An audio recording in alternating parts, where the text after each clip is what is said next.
K C. Venugopal മത്സരരംഗത്തുണ്ടാകുമോ എന്നുള്ള ചോദ്യങ്ങൾക്ക് ഞാൻ മത്സരിക്കുന്നില്ല എന്ന് അദ്ദേഹം പറയുകയും ചെയ്തത്. അങ്ങനെ അങ്ങ് കരുതുകയാണ്. അപ്പോൾ കോൺഗ്രസിനെ ജനങ്ങൾ ജയിപ്പിച്ചു, ഇനി വേണ്ടത് മുഖ്യമന്ത്രിയാണെന്നുള്ള രീതിയിലേക്ക് കോൺഗ്രസിലെ നേതാക്കൾക്ക് പോലും കാഴ്ചപ്പാടുകൾ മാറിപ്പോകുന്നു. അവസാനം അദ്ദേഹം സീറ്റ് കിട്ടുന്ന എവിടെയാണ് ആളുകൾ തെരുവിലിറങ്ങി പ്രതിഷേധിച്ചു.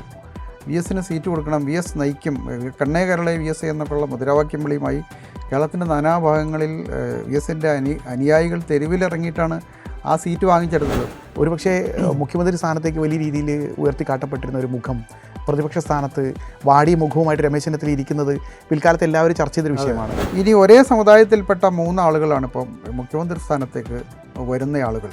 കേരളത്തിലൊരു ദലിത് മുഖ്യമന്ത്രി ഉണ്ടാകണമെന്നോ, അല്ലെങ്കിൽ കേരളത്തിൽ മറ്റേതെങ്കിലും വിഭാഗത്തിൽപ്പെട്ട ഒരു മുഖ്യമന്ത്രി ഉണ്ടാകണമെന്നോ, ഒരു സ്ത്രീ മുഖ്യമന്ത്രി ഉണ്ടാകണമെന്നോ ഉള്ള പ്രശ്നം ഇവർ ചർച്ച ചെയ്യാത്തത് എന്തുകൊണ്ടാണ്? നമസ്കാരം. കേരളത്തിൽ നിയമസഭാ തെരഞ്ഞെടുപ്പ് ഫലങ്ങൾ എത്തുന്നതിന് മുമ്പ് തന്നെ കോൺഗ്രസിൽ മുഖ്യമന്ത്രി സ്ഥാനാർത്ഥിയെ ചൊല്ലി തർക്കവും പിടിവലിയും നടക്കുകയാണ്. മുതിർന്ന നേതാക്കളുടെ എല്ലാം പേരുകൾ ചൂണ്ടി അവരവരുടേതായ അണികൾ വലിയ രീതിയിൽ സൈബറിടത്ത് പോര് മുഴക്കുകയാണ്. പലപ്പോഴും നേതാക്കന്മാരുടെ ഭാഗത്തുനിന്ന് ഇതിന് നിശബ്ദ പിന്തുണയുമുണ്ട്. തെരഞ്ഞെടുപ്പിൽ ഇത് കോൺഗ്രസ് എന്ന പാർട്ടിക്ക് ഗുണകരമാകുമോ? ഇത് UDFനെ എങ്ങനെ ബാധിക്കും? ഈ വിഷയമാണ് ഇന്ന് നമ്മൾ ചർച്ച ചെയ്യുന്നത്. നമസ്കാരം.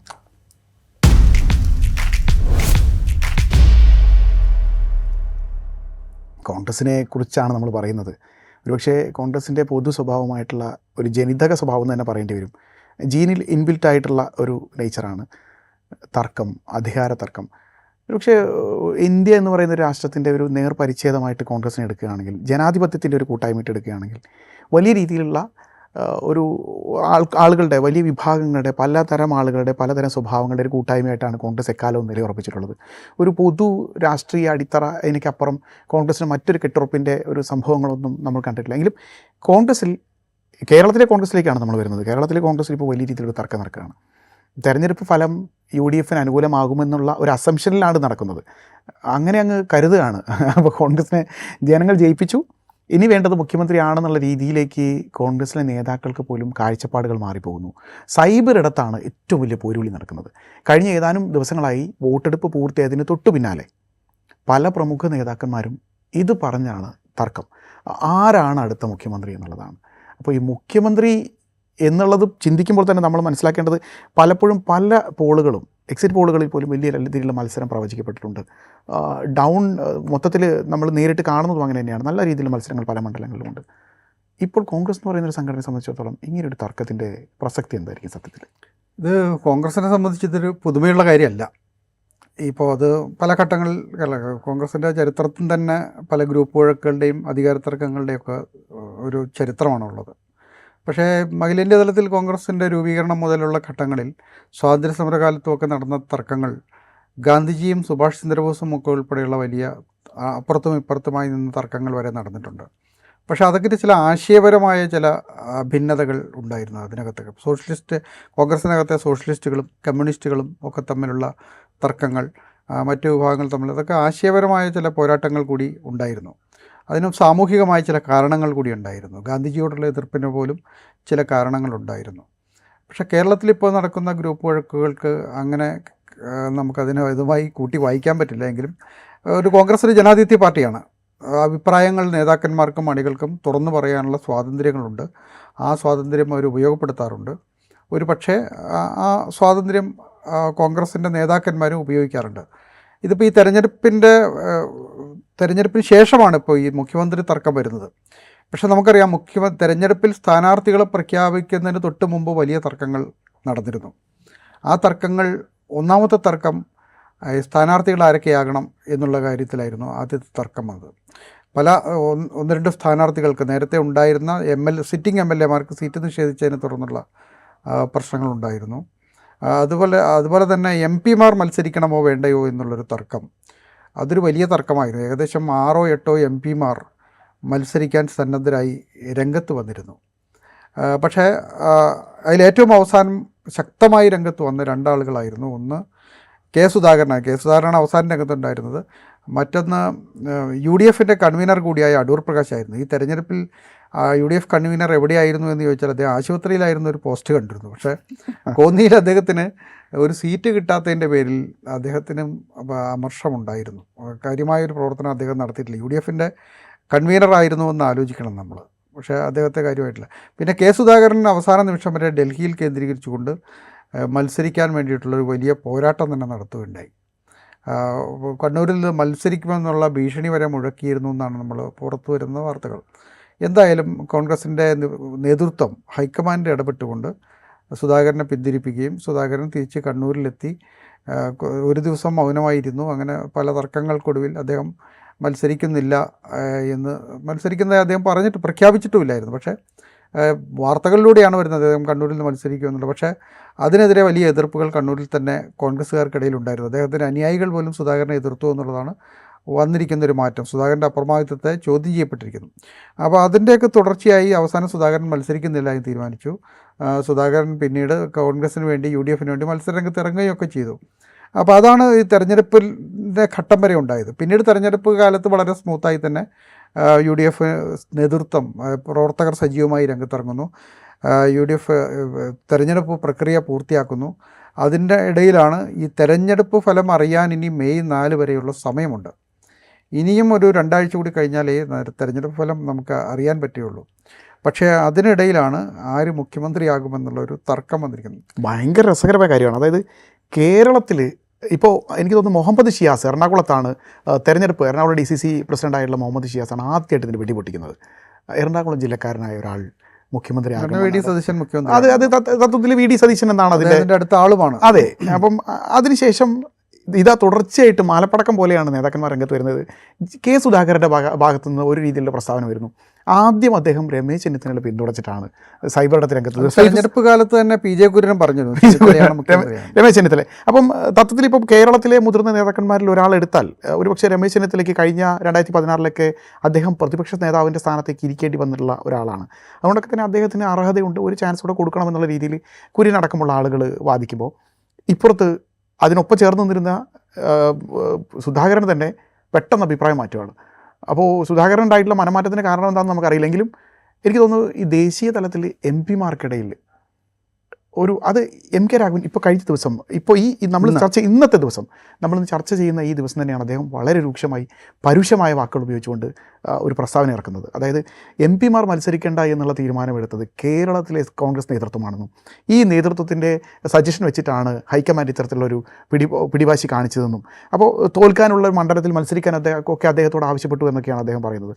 അപ്പം MP മാർക്ക് പൊതുവേ കേരളത്തിൽ സീറ്റ് കിട്ടാതിരുന്നത്, സീറ്റ് കിട്ടുക എന്ന് പറഞ്ഞാൽ ഈ ഡൽഹി പോയി MP പണി ചെയ്തിട്ട് വലിയ പ്രത്യേകിച്ച് കാര്യമൊന്നുമില്ലല്ലോ. അല്ല, 10 വർഷത്തിൽ കിട്ടാൻ പോകുന്ന സുവർണാവസരമാണത്. അധികാരം കിട്ടിയാൽ അവർക്ക് മന്ത്രിമാർ ആകണം എന്നുള്ള അവകാശമായിട്ടായിരിക്കും രംഗത്ത് വരാൻ പോകുന്നത്. ഇത് ഒഴിവാക്കാൻ വേണ്ടിയിട്ടാണ് കോൺഗ്രസിൻ്റെ ദേശീയ നേതൃത്വം വളരെ ശക്തമായ നിലപാട് സ്വീകരിച്ചത്. അത് കോൺഗ്രസിലെ കേരളത്തിലെ നേതൃത്വത്തിൻ്റെ പിന്തുണയോടുകൂടി തന്നെയാണ് സ്വീകരിച്ചത്. MP മാരാരും മത്സരിക്കേണ്ട എന്ന് ശക്തമായൊരു തീരുമാനം എടുക്കേണ്ടത്. മല്ലികാർജ്ജുൻ ഖാർഗെ തന്നെയാണ് ആ തീരുമാനം അറിയിച്ചതെന്നാണ് പറയുന്നത്. ഇതിനകത്ത് പുലിവാല് പിടിക്കുന്നത് എങ്ങനെയാണെന്ന് വെച്ചാൽ ഇതിനകത്ത് ഇപ്പോൾ ഇവരെല്ലാവരും പരസ്യമായ രംഗത്ത് വരികയാണ്. നേരത്തെയൊക്കെ എന്ന് പറഞ്ഞാൽ കോൺഗ്രസ്സിൽ ഒരുപക്ഷെ അധികാരം കിട്ടിക്കഴിഞ്ഞ ശേഷമാണ് തമ്മിലടി. ഇത് തെരഞ്ഞെടുപ്പ് കഴിഞ്ഞതിൻ്റെ തൊട്ട് പുറകെ തമ്മിൽ ഇതിന് ഇത്രയും വലിയൊരു ഗ്യാപ്പ് കിടക്കുന്നുണ്ട്. ഇത് തമ്മിലടി വലിയ ശക്തമായിക്കൊണ്ടിരിക്കുക. ഒരുപക്ഷെ ഹൈക്കമാൻഡ് അഭിമുഖീകരിക്കാൻ പോകുന്ന വലിയ വെല്ലുവിളി അതാണ്. ഒരുപക്ഷെ ഏറ്റവും കൂടുതൽ നിയമസഭാംഗങ്ങൾ അംഗീകരിക്കുന്ന പിന്തുണയ്ക്കുന്ന ആളായിരിക്കും മുഖ്യമന്ത്രി എന്ന് വളരെ സിമ്പിളായി പറഞ്ഞു. അതിനുള്ള ആളുകളെ കൂട്ടുന്നതാണ് ഇപ്പോൾ. അതാണ് ഇപ്പം കേരളത്തിലെ 2 പേരാണ് യഥാർത്ഥത്തിൽ ഈ നിയമസഭയിലേക്ക് മത്സരിച്ചവരുടെ കൂട്ടത്തിൽ മുഖ്യമന്ത്രി സ്ഥാനത്തിന് അർഹതയുള്ളത്, അല്ലെങ്കിൽ ആ നിയമസഭാ കക്ഷി നേതാവാകാൻ നിലവിൽ അർഹതയുള്ളത് 2 പേരാണെന്ന് നമുക്ക് ചുരുക്കാം. ഒന്ന്, അതിൽ ഇപ്പോൾ UDF നയിക്കുന്ന UDF ചെയർമാൻ കൂടിയായ രമേശ് ചെന്നിത്തലയാണ്. അദ്ദേഹം കോൺഗ്രസ്സിനെ ഒരു തരത്തിൽ മരിച്ചു കിടന്നിരുന്ന ഒരു കോൺഗ്രസ്സിനെ ഉണർത്തിയെടുത്തുകൊണ്ടാണ് ഈ തിരഞ്ഞെടുപ്പിൽ ഇത്രത്തോളം സജീവമായി മുന്നോട്ട് കൊണ്ടത്. അതിന് ഒരുപാട് എതിർപ്പുകൾ അദ്ദേഹം നേരിട്ടിട്ടുണ്ട്. അത് കോൺഗ്രസിൻ്റെ അകത്തുനിന്ന് മാത്രമല്ല, CPM ഏറ്റവും ശക്തമായി, LDF ഏറ്റവും ശക്തമായി എതിർക്കുന്ന ഒരാൾ VD സതീശനാണ്. VD സതീശൻ തന്നെ തോൽപ്പിക്കാൻ സ്ഥാനാർത്ഥിയെപ്പോലും നിർത്തരുത് എന്ന് സംഘപരിവാറിനകത്തുനിന്നുള്ള ആളുകൾ പറഞ്ഞിട്ടുണ്ട്. അതായത് വളരെ പ്രധാനപ്പെട്ട ആളുകൾ VD സതീശനെ തോൽപ്പിക്കണം, അതുകൊണ്ട് സ്ഥാനാർത്ഥിയെ നിർത്തരുതെന്ന് പറഞ്ഞു. ഇപ്പോൾ കോൺഗ്രസിനകത്തുനിന്നും VD സതീശനെ മുഖ്യമന്ത്രിയാക്കരുത്, അല്ലെങ്കിൽ മറ്റാളുകളാണ് ആകേണ്ടതെന്നുള്ള അഭിപ്രായം വരുന്നു. പക്ഷേ ഇവരാരും കൃത്യമായി ഇവരാരും മുഖ്യമന്ത്രി സ്ഥാനത്തേക്ക് വരണമെന്നുള്ള അഭിപ്രായം പറഞ്ഞിട്ടുമില്ല കേട്ടോ. നമ്മൾ അപ്പം കെ സുധാകരൻ പോലും കെ സി വേണുഗോപാൽ കേരളത്തിൽ വന്ന് കോൺഗ്രസിനെ നയിക്കണമെന്നാണ് പറഞ്ഞത്, മുഖ്യമന്ത്രിയാകണമെന്ന് അദ്ദേഹം പറഞ്ഞിട്ടില്ല. അല്ല, ഇതിനകത്ത് നമ്മൾ പരിശോധിക്കുന്ന ഒരു കാര്യം, ഒരു പക്ഷേ വി ഡി സതീശൻ പാർട്ടിയിൽ ഒറ്റപ്പെടുന്നുണ്ടോ? അങ്ങനെ ഒരു വി ഡി സതീശനെതിരെയാണ് ഒരു കളക്റ്റീവായിട്ടുള്ളൊരു ഒരു ഫോഴ്സ് വരുന്നത്. അങ്ങനെയാണ് നമ്മളിപ്പോൾ ഇതിൻ്റെ ഒരു ആന്തരിക അർത്ഥം വായിച്ചെടുക്കുമ്പോൾ അങ്ങനെയാണ് തോന്നുന്നത്. പക്ഷേ ഇതിൽ ഞാൻ ശ്രദ്ധിക്കുന്ന കാര്യം, നമുക്കിപ്പോൾ അവർക്ക് വേണമെങ്കിൽ പറഞ്ഞു നിൽക്കാവുന്നത് ഞങ്ങൾ ആരും രമേശ് ചെന്നിത്തലയെ ആക്കണമെന്നോ അല്ലെങ്കിൽ കെ സി വേണുഗോപാലിനെ ആക്കണമെന്നോ ആരും ആവശ്യപ്പെട്ടിട്ടില്ല, ഫലത്തിൽ അക്ഷരാർത്ഥത്തിൽ ആവശ്യപ്പെട്ടിട്ടുമില്ല. മറിച്ച് ഇവരൊക്കെ പറഞ്ഞത് എന്താ, കെ സിക്ക് വേണമെങ്കിൽ മുഖ്യമന്ത്രിയാകാം, അല്ലെങ്കിൽ കെ സി ശക്തമായി കോൺഗ്രസിനെ ദേശീയ തലത്തിൽ നയിച്ചുകൊണ്ടിരിക്കുന്ന ഒരാളാണ്, അദ്ദേഹത്തിന് മുഖ്യമന്ത്രിയാകാൻ അർഹതയുണ്ട് എന്ന് പറയുന്നതല്ലാതെ സതീശനാകരുത്, കെ സി വേണുഗോപാലാകണം എന്നോ അല്ലെങ്കിൽ രമേശ് ചെന്നിത്തലയാകണമോ എന്ന് ഇവരാരും അക്ഷരാർത്ഥത്തിൽ പറഞ്ഞിട്ടില്ല. പക്ഷേ നമ്മളിവരുടെ ഒരു മൊത്തത്തിൽ ഇവർ പറയുന്നതിൻ്റെ ഒരു അന്തരാർത്ഥം അതാണെന്നാണ് നമ്മൾ മനസ്സിലാക്കുന്നത്. പ്രചാരണ കാലയളവ് പ്രചാരണം കൊണ്ടുപിടിച്ച് നടക്കുമ്പോൾ തന്നെ പലപ്പോഴും വി ഡി സതീശൻ്റെ ഭാഗത്തു നിന്ന് ചില പ്രസ്താവനകളുണ്ടായിരുന്നു. തോൽവിയുടെ ഉത്തരവാദിത്വം ഞാൻ ഏറ്റെടുക്കും, തോൽക്കുകയാണെങ്കിൽ വനവാസത്തിന് പോകും. ഇങ്ങനെ പല ഘട്ടങ്ങളിലായിട്ട് ഒരുപക്ഷെ പാർട്ടി എന്ന് പറയുന്നത് ഞാനാണ് ഇത് നയിക്കുന്നത് എന്നുള്ളൊരു ഒരു തരത്തിൽ അല്ലെങ്കിൽ മറ്റൊരു തരത്തിലൊരു പ്രതീതി ഉണ്ടാക്കുന്ന തരത്തിൽ വി ഡി സതീശൻ്റെ ഭാഗത്തുനിന്ന് പലപ്പോഴായി പല പ്രസ്താവനകൾ പുറത്തു വന്നു. ഒരുപക്ഷെ ഈ പ്രസ്താവനകൾ കൂടി ആയിരിക്കാം ഇത്തരത്തിലുള്ളൊരു വികാരം ട്രിഗർ ചെയ്തെന്നാണ് എനിക്ക് തോന്നുന്നത്. കാരണം ഇപ്പോൾ അല്ലെങ്കിൽ വി ഡി സതീശനെതിരെ ഇത്രയും കളക്റ്റീവായിട്ടുള്ള ഒരു എഫേർട്ട് വരേണ്ട ഒരു സാധ്യത ഇല്ല അവിടെ. ഇപ്പോൾ രമേശ് ചെന്നിത്തല പോലും ഏറ്റവും ഒടുവിൽ നമ്മൾ കേൾക്കുന്നത് കെ സി വേണുഗോപാലിൻ്റെ പക്ഷത്തേക്ക് നീങ്ങുന്നതല്ല. അല്ല, അതിലൊരു കാരണമെന്ന് പറഞ്ഞാൽ നമ്മളിപ്പം ഇതിൻ്റെ ഒരു കോൺഗ്രസിനകത്തെ മൂപ്പളമ തർക്കം പരിശോധിച്ചാൽ വി ഡി സതീശൻ കുറച്ചുകൂടെ ജൂനിയറായിരുന്ന നേതാവാണ്. രമേശ് ചെന്നിത്തല ഭരണപരിചയമുള്ളൊരു നേതാവ്. വി ഡി സതീശൻ ഇത്തരം മന്ത്രിസ്ഥാനം പോലും കൈകാര്യം ചെയ്തിട്ടില്ല. രമേശ് ചെന്നിത്തല ആഭ്യന്തരമന്ത്രിസ്ഥാനം ഉൾപ്പെടെയുള്ള മന്ത്രിസ്ഥാനങ്ങൾ പല തവണയായി കൈകാര്യം ചെയ്തിട്ടുണ്ട്. കേന്ദ്ര സർക്കാരിലും ഉണ്ടായിരുന്നു, കേന്ദ്രത്തിൽ MP ഒക്കെ ആയിരുന്നു. അങ്ങനെ വലിയൊരു പാരമ്പര്യം, 28ാമത്തെ വയസ്സിൽ മറ്റേ രാഷ്ട്രീയ AICC അംഗമായ ഒരാളാണ് രമേശ് ചെന്നിത്തല. അത്രയും പാരമ്പര്യമുണ്ടായിരുന്ന ഒരാളാണ്. അപ്പോൾ അദ്ദേഹത്തിന് ഒരവസരം നഷ്ടപ്പെട്ടു. കഴിഞ്ഞ തവണ അധികാരത്തിൽ വരാതിരുന്നത് കൊണ്ട് 2016 അവസരം നഷ്ടപ്പെട്ടു, അന്ന് പ്രതിപക്ഷ നേതാവായി. 2021 വന്നപ്പോൾ വി ഡി സതീശൻ പ്രതിപക്ഷ നേതാവായി. സ്വാഭാവികമായും ഒരു സീനിയർ നേതാവ് എന്ന നിലയ്ക്ക് അടുത്തൊരു ചോയ്സായി മാറേണ്ടത് രമേശ് ചെന്നിത്തലയാണ് എന്നുള്ളൊരു ക്ലെയിമാണ് അദ്ദേഹത്തിനുള്ളത്. കെ സി വേണുഗോപാലിനെ സംബന്ധിക്കേണ്ടത്, കെ സി വേണുഗോപാൽ നിയമസഭയിലേക്ക് മത്സരിച്ചിട്ടില്ല. ആദ്യഘട്ടത്തിൽ ഞാൻ മത്സരിക്കുന്നില്ല എന്ന് അദ്ദേഹം പറയുകയും ചെയ്തിരുന്നു. MP മാരുടെ മത്സരത്തെക്കുറിച്ച് പറഞ്ഞപ്പോൾ കെ സി വേണുഗോപാൽ മത്സരരംഗത്തുണ്ടാകുമോ എന്നുള്ള ചോദ്യങ്ങൾക്ക് ഞാൻ മത്സരിക്കുന്നില്ല എന്ന് അദ്ദേഹം പറയുകയും ചെയ്തിരുന്നു. പക്ഷേ ഇപ്പോൾ ഇതിന് ശേഷം, തെരഞ്ഞെടുപ്പിന് ശേഷമാണ് കെ സി വേണുഗോപാൽ ഈ രണ്ടുപേരെയും മാറ്റി നിർത്തിക്കൊണ്ട്, ഒരുപക്ഷേ രമേശ് ചെന്നിത്തലയും ഈ നിയമസഭാ കക്ഷി യോഗത്തിൽ ഭൂരിപക്ഷം ഉണ്ടാക്കുക എന്നുള്ളതാണ് ഒരു മുഖ്യമന്ത്രിയെ തിരഞ്ഞെടുക്കാനുള്ള ആദ്യത്തെ ഘട്ടം. അതിൽ ഒന്നുകിൽ വി ഡി സതീശൻ അല്ലെങ്കിൽ രമേശ് ചെന്നിത്തല എന്നുള്ള ഒരു ചോയ്സ് ഉണ്ടാകുമ്പോൾ രണ്ടുപേരായി ഗ്രൂപ്പ് തിരിഞ്ഞു വന്നാൽ ഇതിലാരാണ് ആകേണ്ടതെന്നുള്ളൊരു തർക്കം വന്നാൽ മൂന്നാമതൊരു പേര് ഉയർന്നു വരാനുള്ള സാധ്യതയുണ്ട്. അങ്ങനെ ഉയർന്നു വന്നാൽ AICCയുടെ തന്നെ പ്രധാനപ്പെട്ട നേതാവായ കേരളത്തിൽ നിന്നുള്ള കെ സി വേണുഗോപാൽ മുഖ്യമന്ത്രിയാകട്ടെ എന്നുള്ള ഒരു താല്പര്യം MLAമാർ പ്രകടിപ്പിച്ചാൽ കെ സി വേണുഗോപാൽ വരുമെന്നാണ് ഇതിൻ്റെയൊക്കെ ഉള്ളടക്കം. അങ്ങനെ വരുമോ എന്നുള്ള കാര്യം വ്യക്തമല്ല. കെ സി വേണുഗോപാൽ വരിക എന്ന് പറഞ്ഞാൽ അത്ര എളുപ്പമുള്ള കാര്യമല്ല. അതാണ് ഈ അദ്ദേഹം MP സ്ഥാനം രാജിവെക്കണം, MLA ഇലക്ഷൻ ഉപതെരഞ്ഞെടുപ്പ് നടത്തണം, അദ്ദേഹം രാജിവെച്ച് MP സ്ഥാനത്തേക്ക് അവിടെ വേറൊരു തെരഞ്ഞെടുപ്പ് നടത്തണം, അങ്ങനെ 2 തെരഞ്ഞെടുപ്പ് നടത്തണം. അദ്ദേഹത്തിന് ഇങ്ങോട്ട് കൊണ്ടുവരാൻ വേണ്ടിയിട്ട് വലിയ സഹനങ്ങൾ, ഒരുപാട് പണം കേരള സർക്കാർ അല്ലെങ്കിൽ പൊതുജനത്തിൻ്റെ കയ്യിൽ നിന്ന് മുടക്കേണ്ടതുണ്ട്. വലിയ രീതിയിലുള്ള പാർട്ടി തന്നെ വലിയ എഫേർട്ടുകൾ എടുക്കേണ്ടതുണ്ട്. ഒരുപക്ഷെ ആലപ്പുഴയിലെ ജനങ്ങൾ പൊതുവേ അങ്ങനെ ചിന്തിക്കണമെന്നുമില്ല. മറിച്ച് വോട്ട് ചെയ്ത് കഴിഞ്ഞാൽ വേറൊരു രസകരമായ അല്ലെങ്കിൽ വളരെ കൗതുകകരമായ ഒരു മത്സരം നമ്മൾ കാണേണ്ടി വരും. ആലപ്പുഴയിലെ ജനങ്ങൾ മാത്രമല്ല, ഇപ്പോൾ കെ സി വേണുഗോപാൽ ഉറപ്പായും ജയിക്കുമെന്ന് പറയുന്ന സീറ്റുകളിൽ ഏതെങ്കിലും പോയി നിന്നാലും ജനങ്ങൾ അദ്ദേഹത്തെ അതാണ്. ഇതൊക്കെ കണ്ട് മടുത്ത ജനങ്ങൾ ചിലപ്പോൾ മറ്റൊരു രീതിയിൽ ചിന്തിച്ചു കൂടൊന്നുമില്ല. ഇതിനകത്ത് ഇപ്പോൾ കോൺഗ്രസ്സിൽ ഈ പ്രശ്നം ഘടക കക്ഷികളെ കൂടി അല്ലെങ്കിൽ അടുത്തുള്ള സഖ്യകക്ഷികളെ കൂടെ ബാധിക്കുന്ന തരത്തിലേക്ക് കാര്യങ്ങൾ മുന്നോട്ട് പോവുകയാണ്. കഴിഞ്ഞ ദിവസം AP അനിൽകുമാർ പാണക്കാട്ട് സന്ദർശനം നടത്തുക. AP അനിൽകുമാറിൻ്റെ സന്ദർശനത്തിന് തൊട്ടു പിന്നാലെ വാർത്തകൾ വരികയാണ്. AP അനിൽകുമാർ കെ സി വേണുഗോപാലിൻ്റെ വിശ്വസനായതുകൊണ്ട് തന്നെ കെ സി വേണുഗോപാലിന് വേണ്ടിയിട്ട് പിന്തുണ അഭ്യർത്ഥിച്ചിട്ടാണ് പാണക്കാട് എത്തി എന്നുള്ളത്.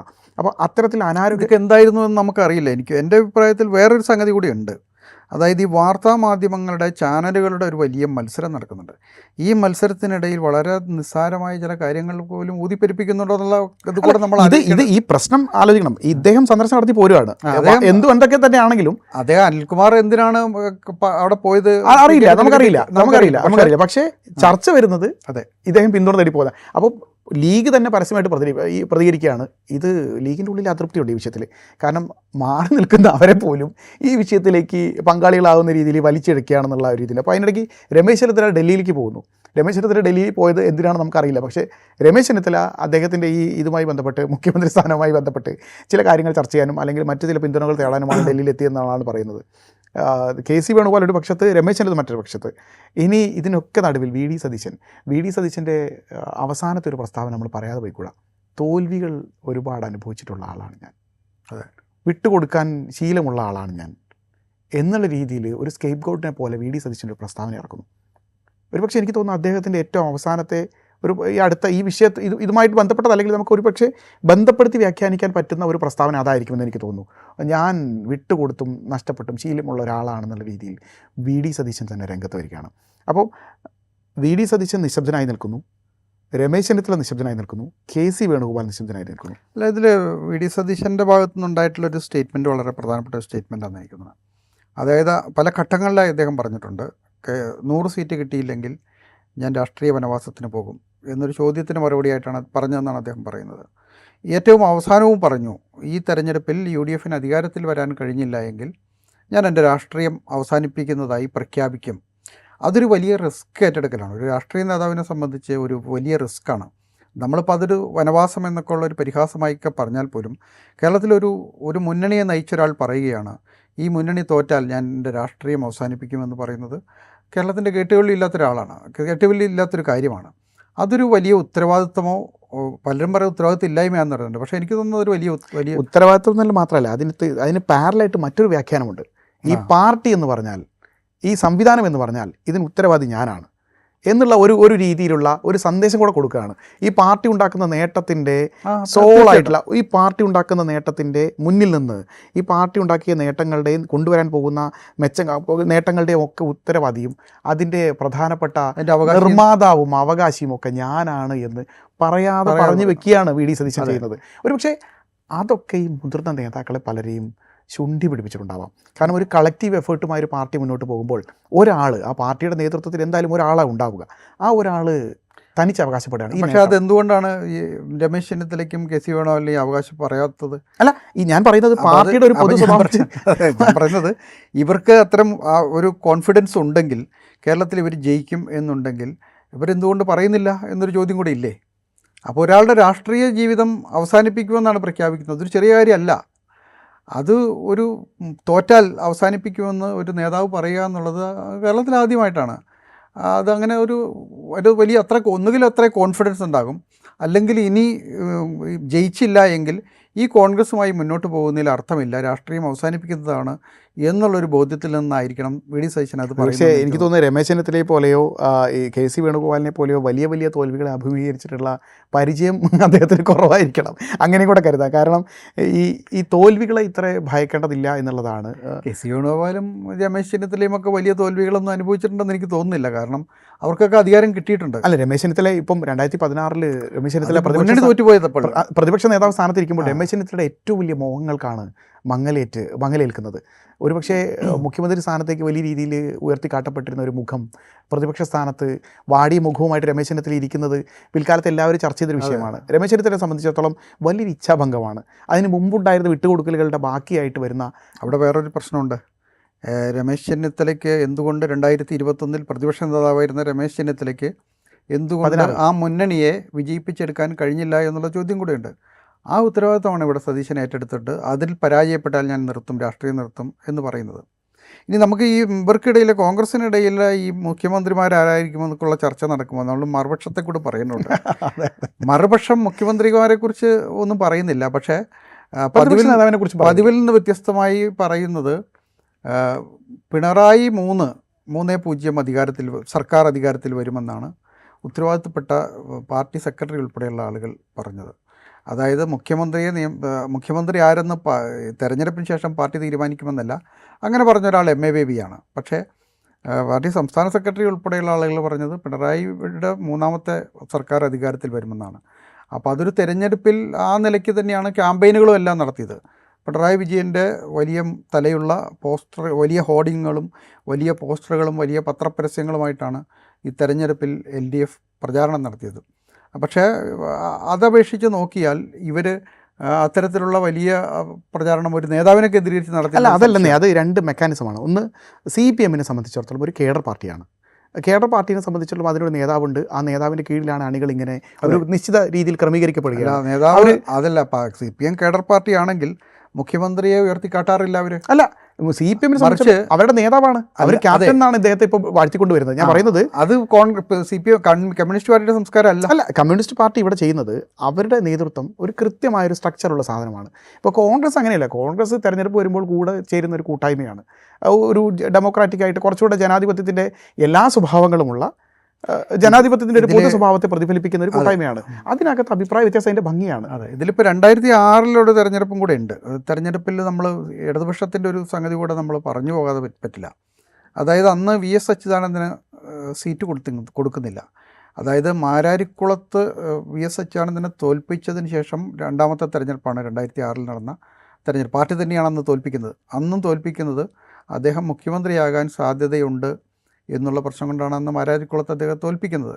ഫ്രാൻസിസ് എന്ന് പറയുന്ന ഒരു സാധാരണ ഒരു പലതവണ തോറ്റിട്ടുള്ള ഒരു മനുഷ്യനാണ് അന്ന് അച്യുതാനന്ദൻ തോൽക്കുന്നത്. അദ്ദേഹത്തെ തോൽപ്പിച്ചിട്ടാണ് ഫ്രാൻസിസ് അവിടെ ജയിക്കുന്നത്. പിന്നീട് അദ്ദേഹം സുരക്ഷിതമായി മലമ്പുഴ മണ്ഡലത്തിൽ പോയിട്ടാണ് വീണ്ടും തെരഞ്ഞെടുപ്പിൽ അഭിമുഖീകരിക്കുന്നത്. 2006 VS അച്യുതാനന്ദന് സീറ്റ് കൊടുക്കണ്ട എന്നുള്ളൊരു നിലപാടിൽ സംസ്ഥാന പാർട്ടി എത്തിയിട്ട് അവസാനം അദ്ദേഹം സീറ്റ് കിട്ടുന്നത് എവിടെയാണ്? ആളുകൾ തെരുവിലിറങ്ങി പ്രതിഷേധിച്ചു. VS-ന് സീറ്റ് കൊടുക്കണം, VS നയിക്കും, കണ്ണേ കേരളെ VS എന്നൊക്കെയുള്ള മുദ്രാവാക്യം വിളിയുമായി കേരളത്തിൻ്റെ നാനാഭാഗങ്ങളിൽ VS-ൻ്റെ അനുയായികൾ തെരുവിലിറങ്ങിയിട്ടാണ് ആ സീറ്റ് വാങ്ങിച്ചെടുത്തത്. പോളിറ്റ് ബ്യൂറോ ഇടപെട്ടും കേന്ദ്ര കമ്മിറ്റി ഇടപെട്ടിട്ടുമാണ് ആ സീറ്റ് വാങ്ങിച്ചു കൊടുക്കുന്നത്. അന്ന് അദ്ദേഹത്തിന് മുഖ്യമന്ത്രിയാക്കേണ്ടി വന്നു. പക്ഷേ അന്ന് പിണറായി വിജയൻ മുഖ്യമന്ത്രിയാകണമെന്നുള്ള ആഗ്രഹമുണ്ടായിരുന്നു. CPM-ലും ഇത്തരത്തിൽ KR ഗൗരിയമ്മയെ മാറ്റി നിർത്തിയ സന്ദർഭം ഉണ്ടായിരുന്നു. കേരം തിങ്ങും കേരള നാട്ടിൽ KR ഗൗരി നമ്മെ നയിക്കും എന്നുള്ള മുദ്രാവാക്യം ചുവരുകളിൽ എഴുതി വെച്ചെങ്കിലും KR ഗൗരി മുഖ്യമന്ത്രിയായില്ല. ആയത് EK നായനായിരുന്നു. അടച്ചു പൂട്ടിയ ഒരു സിറ്റുവേഷനാണ് അത്. അതൊരു ക്ലോസ്ഡ് ഇതാണ്. ഇത് കേരളത്തിലെ ഇപ്പോൾ കോൺഗ്രസിൻ്റെ തർക്കം എന്ന് പറയുന്നത് സൈബർ ഇടത്ത് വലിയ സജീവമായിട്ടുള്ള വലിയ രീതിയിൽ ചർച്ച ചെയ്യപ്പെടുന്ന ഒരു കാര്യമാണ്. ഇത് 1-2 ആളുകൾ ഇരുന്നല്ല ചർച്ച ചെയ്യുന്നത്. ആയിരക്കണക്കിന് ലക്ഷക്കണക്കിന് ഹാൻഡിലുകളിലാണ് പലതരത്തിലുള്ള അഭിപ്രായങ്ങൾ. ഇപ്പം അതിൻ്റെ ഏറ്റവും അവസാനത്തെ ഉദാഹരണം ഈ സുധാകരൻ KC വേണുഗോപാലിന് അനുകൂലമായി നേതാക്കന്മാർ അഭിപ്രായം പറയുന്നു എന്നുള്ളതാണ് അവിടുത്തെ പ്രശ്നം.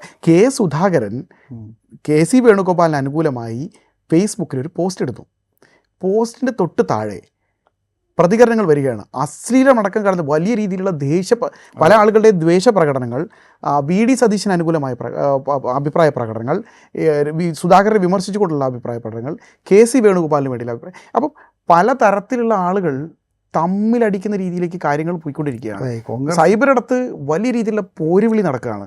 അപ്പോൾ സുധാകരൻ്റെ കമൻറ്റ് ബോക്സ് ഓഫ് ചെയ്യേണ്ടി വന്നു. ഈ ഹാൻഡിലിൽ കുറച്ച് നേരത്തിൽ ഓഫ് ചെയ്യേണ്ടി വന്നു. കാരണം ഭീകരമായ പോരുവിളിയാണ്. അല്ല, ഇത് സൈബർ ഇടത്തിൽ ഒതുങ്ങുന്നു എന്നാണ് നമ്മൾ മനസ്സിലാക്കേണ്ടത്. കോൺഗ്രസിൻ്റെ കേരളത്തിലെ ചരിത്രം പരിശോധിച്ചാൽ സൈബർ ഇടത്തിലായിരുന്നില്ല, തെരുവിൽ ഏറ്റുമുട്ടിയിട്ടായിരുന്നു പലപ്പോഴും ഈ പറയുന്ന തർക്കങ്ങൾ ഉണ്ടായിരുന്നത്. AK ആന്റണിയുടെ അനുയായികളും കരുണാകരൻ്റെ അനുയായികളും തമ്മിൽ ഏറ്റുമുട്ടുന്നു. അതുപോലെ ശരത്ചന്ദ്ര പ്രസാദിനെയും രാജ്മോഹൻ ഉണ്ണിത്താനെയും പോലുള്ള ആളുകളെ KPCC ആസ്ഥാനത്ത് വെച്ച് മുരളീധരൻ്റെ അനുയായികൾ കയ്യേറ്റം ചെയ്യുന്ന സന്ദർഭങ്ങളുണ്ടായി. ഇങ്ങനെ വലിയ തോതിൽ പരസ്പരം തെരുവിൽ ഏറ്റുമുട്ടിയിട്ടുള്ള ചരിത്രം കേരളത്തിലുണ്ട്. കരുണാകരനെ പോലുള്ള ഒരാളെ അവഗണിച്ചു എന്നതിൻ്റെ പേരിൽ അദ്ദേഹം ഒരു സ്വന്തം പാർട്ടി ഉണ്ടാക്കി. പലതവണ കേരളത്തിലെ കോൺഗ്രസ് പാർട്ടി പിളർന്നിട്ടുണ്ട്. AK ആന്റണിയുടെ നേതൃത്വത്തിൽ പിളർന്നിട്ടുണ്ട്.